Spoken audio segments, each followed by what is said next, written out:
Finally আমরা কিয়া সেলটসের গাড়ি সার্ভিস করে নিয়েছি। গাড়িতে মিটারেতে এখনও সার্ভিস ডিউ দেখাচ্ছে, তো আমরা সার্ভিস ডিউ রিসেট করব।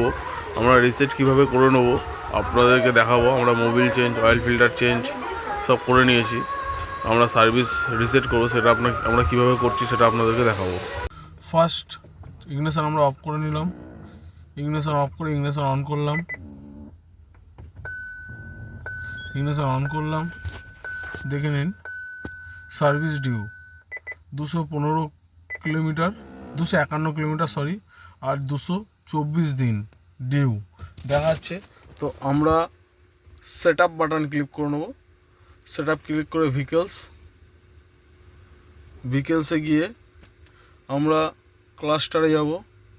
ক্লাস্টারে গিয়ে সার্ভিসে যাব। সার্ভিসে গিয়ে দেখুন এখানে দেখাচ্ছে, দেখুন সেম ডিউ ডেটগুলো দেখাচ্ছে। এখানে রিসেট অপশান আছে, আমরা রিসেট অপশান ক্লিক করব। রিসেট অপশান ক্লিক করে ইয়েস করব। দেখুন সাকসেসফুল দেখিয়েছে। এবার এখানে দেখিয়ে দিয়েছে নেক্সট সার্ভিস কবে দেখে নিন। 10,000 কিলোমিটার কিংবা 365 দিন, মানে 10,000 কিলোমিটার কিংবা 1 বছর এর মধ্যে করে নিতে হবে সার্ভিস। তো আমরা সুইচ অফ করব।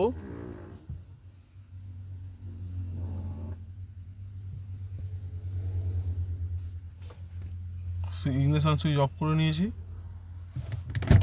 ডোর খুলে নেব, door of, ignition switch on. দেখে নিন